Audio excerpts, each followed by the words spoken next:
Okay, hello world. This is Maria Banga. Hey, yeah, Maria Banga, your motivational speaker, inspirational author, psychotherapist, lawyer. Am I what?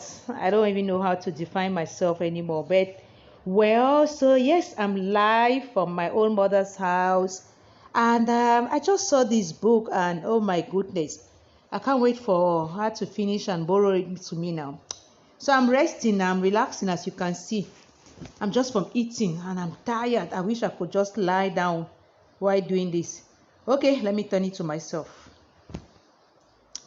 So this is me now. I'm in my mother's house and I am donking my new jacket and dress. Mothers are supreme, you know. So let me take out the jacket. I beg. I cannot breathe very well, and I've just eaten. 1 minute though. Can I take this thing off without putting this phone down? Hey, mommy good oh. Take care of your own oh. And daughter good oh. Take care of your daughter oh. Especially with the kind of madness going on in our society nowadays. Take care of your daughters. There's no, you cannot say the child is still small, a small pikin. Nobody is going to touch your child. A small pikin. No, small pikin no dey again. If somebody can try to rape a 3-year-old child, small pikin dey again. Even 3 months, small pikin dey again. So how would you have a child and you allow that child to just be roaming about, thinking that, as people say now, it takes a village to raise a child.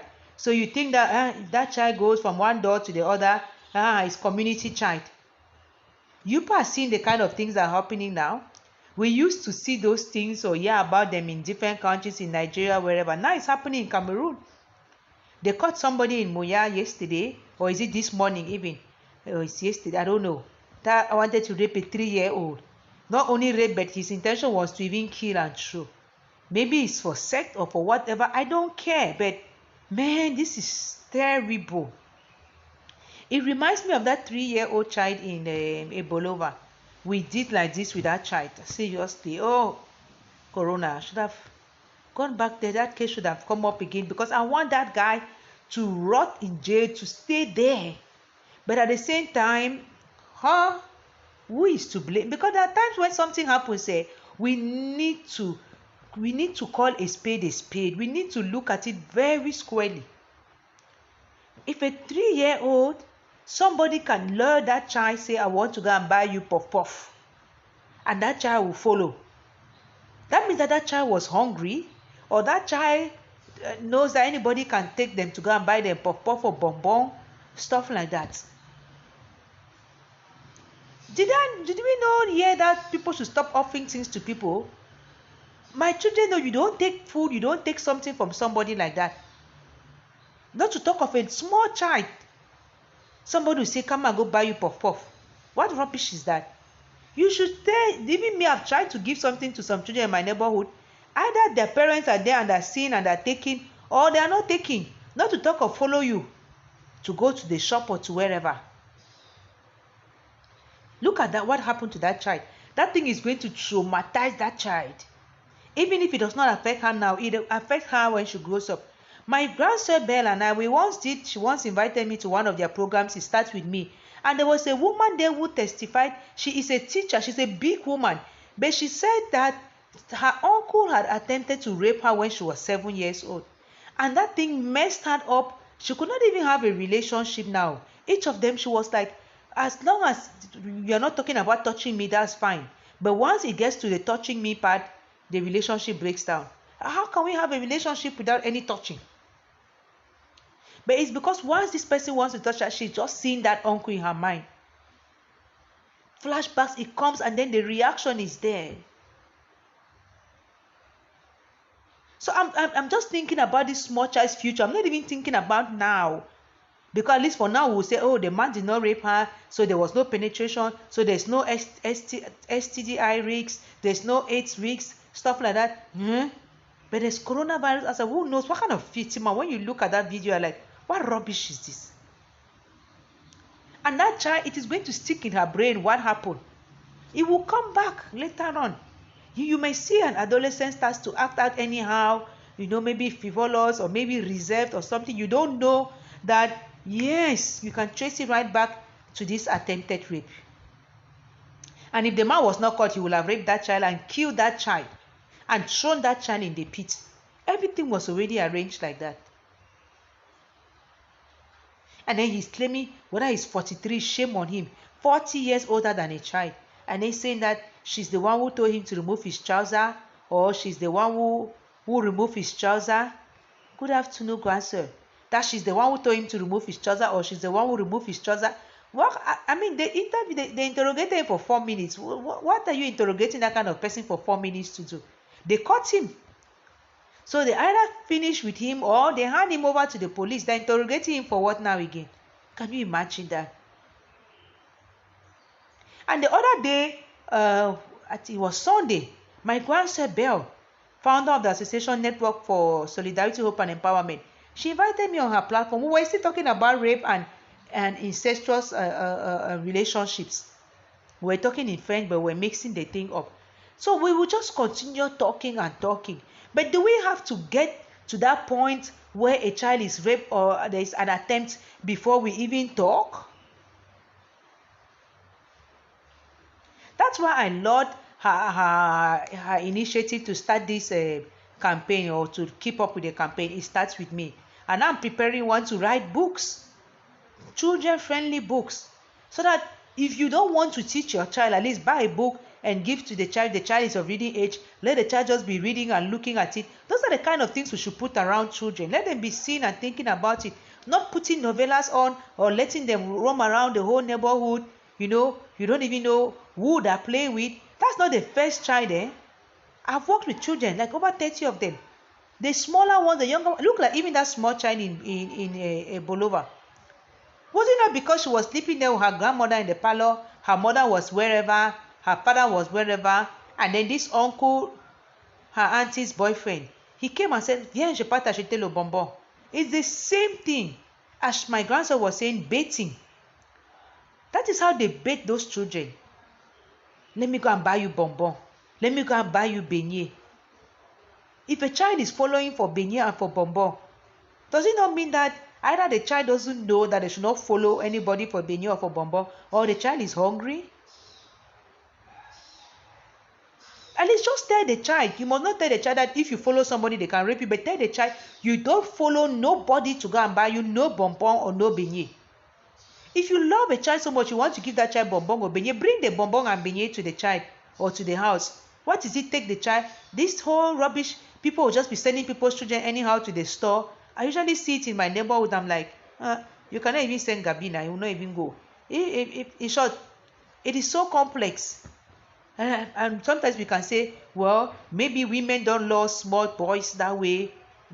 No. So, but seriously, it is very complicated now out there. Not only for COVID, but just for the kind of rubbish things that are happening there. Even the crisis. Why would you allow a child in Munya to be walking around like that? Even to stand in front of the gate and be playing what? Stay in the house. So if I am asking who to blame, it is because somebody has to take responsibility. Because this child was 3 years old. So what does this child know? So that is it. Like we were talking on Sunday, so you can remember saying, being informed, being aware, and everything. Who is going to be informed in this case? Not that 3-year-old child, the parent, the mother. Because when we even talk parent like that, you want the father to do what? To say what to that child? Where is the father? Even if the father is there, what would the father say? So it is on us mothers. It is on us. So is she going to be happy now about what has happened to her child? Even if she blames herself and hits her head all over the place. Let those of us, you cannot prevent 100%, but let those of us in whichever area with daughters, I'm like, Papa God, what I go, thank you, sir, no get daughter. Please talk to your children. Cancer ask me, it is probably for sect. It is probably for, I don't know. I mean, look at that boy. We saw the boy together in Bolova. We saw that boy. What kind of erection, what kind of enjoyment, what can that boy get from that small child? Apart from perverseness and just wanting to destroy. Because if you penetrate a 3-year-old child, is it not just out of the intention should be just like whatever, damage her? It's like you are tearing up a chicken. We saw pictures now. Was it not like the man was, that guy was like, and then the guy was even on tramadol, on weed, and all of those things. So he did not even care that was it. Nothing. Well, not his. So it is really, in this case, prevention being better than cure. Don't allow your daughters again, even with people in the house, relatives. No, there's nothing like sit on me. There's nothing like calling the child my wife. All of those kind of things. Stop.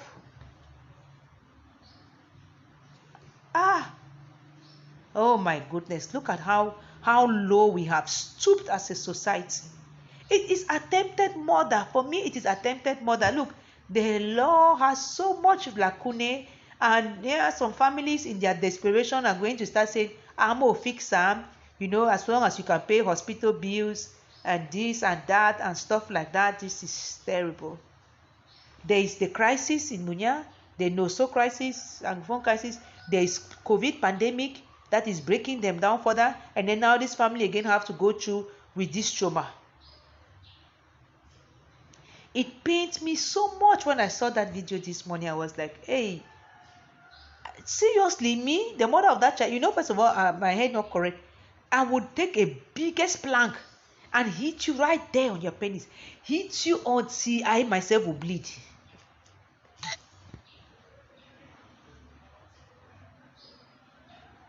They were asking him questions, and then he was trying to talk until say how people know him in the community, know what about him.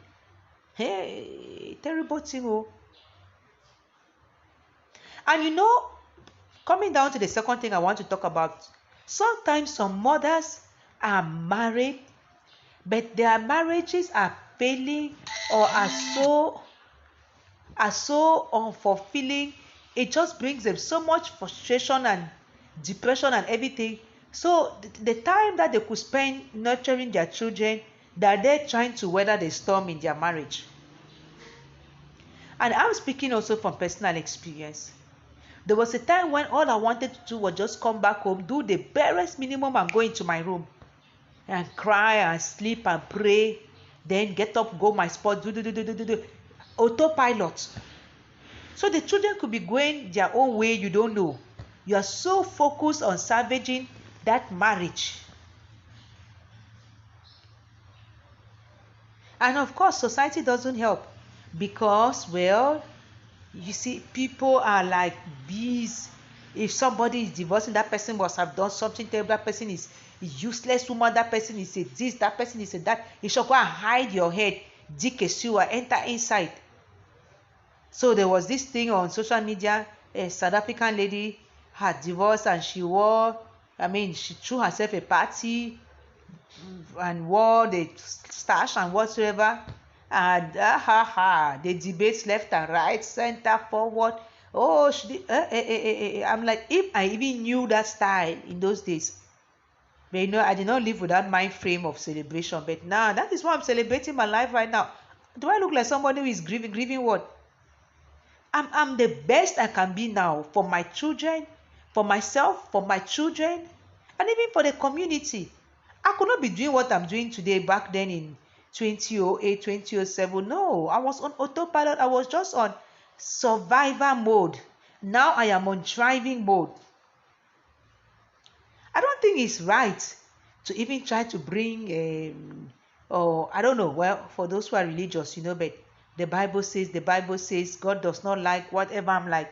Well, people have to live. People have to live. So if I don't want to live by God or by the Bible your own way, you don't know the relationship I have with God. I don't need to tell you. But it must not be according to the Bible.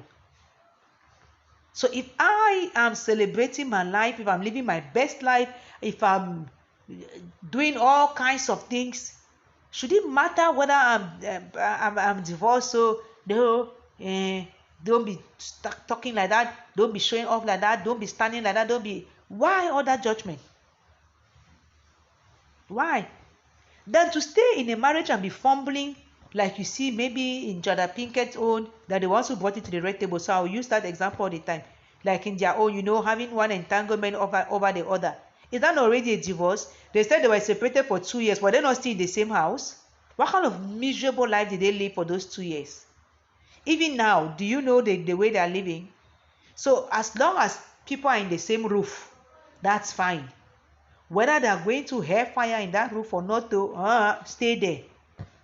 That's why some will leave, go. Their family say, no, go back. No, bring me disgrace. Even if they're beating her until blood is flowing like that and all of those things, nah. Look at this book. I saw this book here. I cannot wait to read the book. The title of the book is Finding Freedom. Harry and Meghan. Look, whether people want to say what or they don't want to say what, they are still together. They have found freedom. How did they find freedom? They divorced from the royal family, or Harry divorced from the royal family. Divorce is not only husband and wife. Divorce is simply separating yourself permanently from a situation. So instead of him to stay there, live a miserable life, and then even lose the woman he thinks has his back, and love and everything, for the sake of royal family, royalty, the man followed her, or whether she followed him, whatever. They're good, they're gone. Whatever people are saying now, all the speculation, and I saw something say, they were going to divorce, whatsoever. The Bible is subject to interpretation. Yes, when you take the vow until death do us part, could it be the death of the marriage? Of course, that marriage is not something that people created together. So if you create it now and the thing cannot survive, then it should die, natural death. Some marriages don't, because people get into it for all kinds of reasons. It's not because people take those vows and people say, and then they make that big ceremony and they do all kinds of things that will tell you that, hey, they're so in love, or these people, they will leave it out to the end and stuff like that. Did the world not say it for Prince Charles and Diana? Did they not say, oh my God, what a wedding, the bridal train, the dress, the this, the that picture, like, oh my goodness. I've never seen that kind of wedding gown. Where did that end?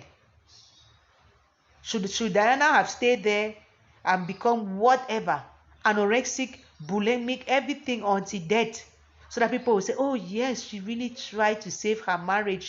She gave it her everything. Even those small children, there is something William said that it was even published somewhere. One day I read it. William told his mother, Mama, I would rather have you alive and away from here. They were so close to their mother. And when a child makes that kind of comment, when a child notices that, no. Hey, Mama, you can stay here and die, you. Mama, what is it?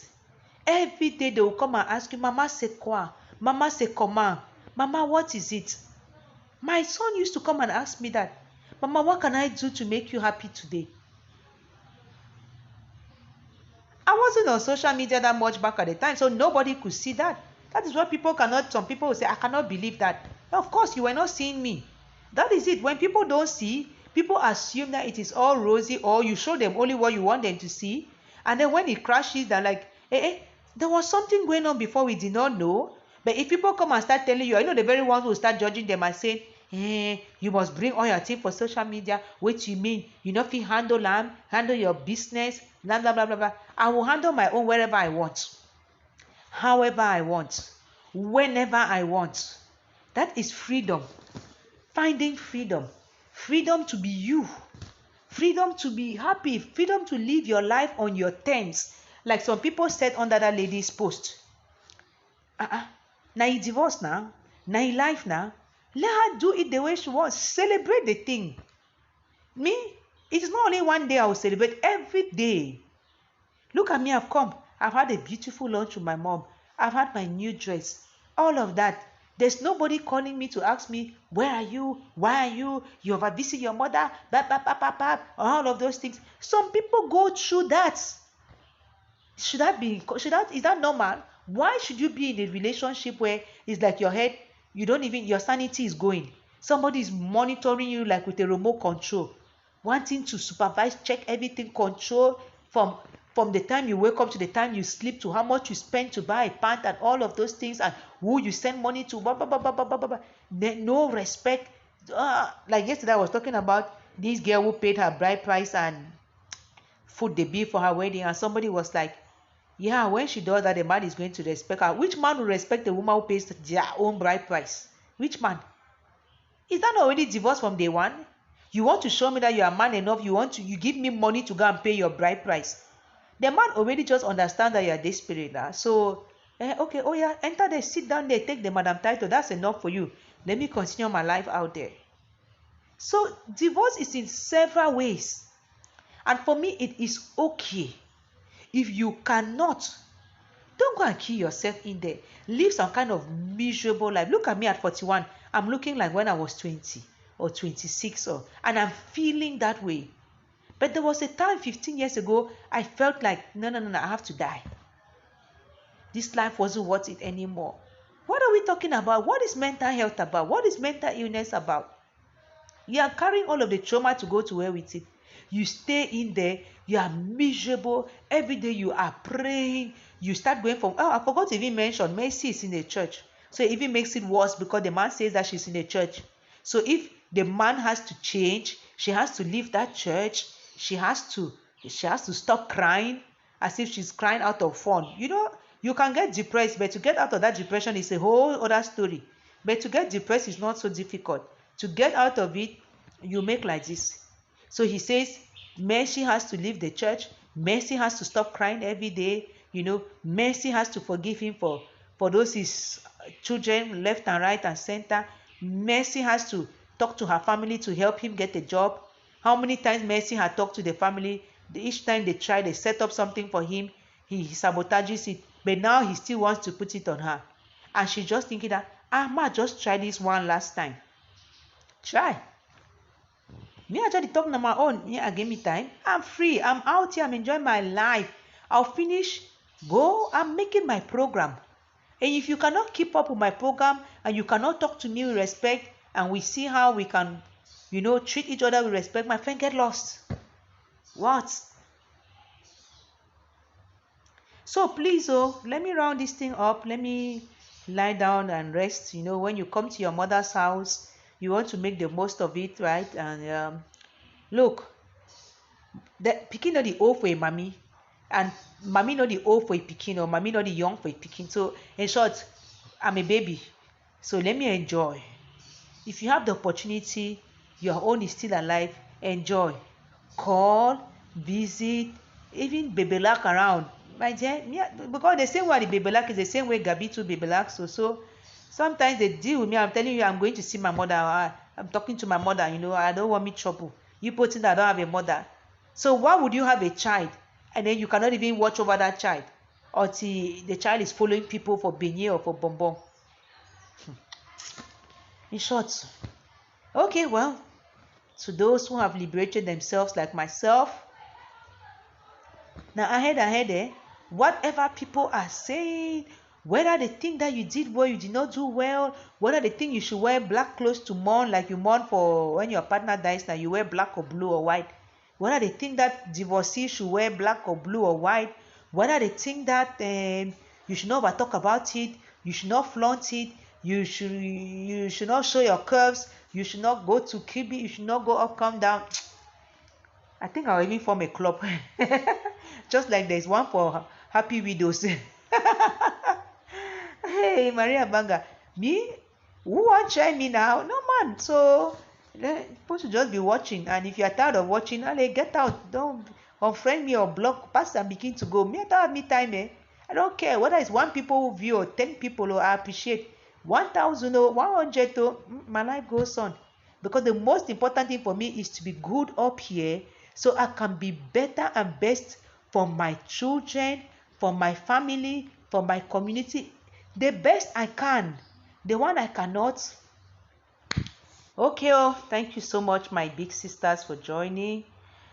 Thank you, all my friends. Let me rest before I go back. Since morning I've been out. I went to the dentist, after I went to court and stuff like that.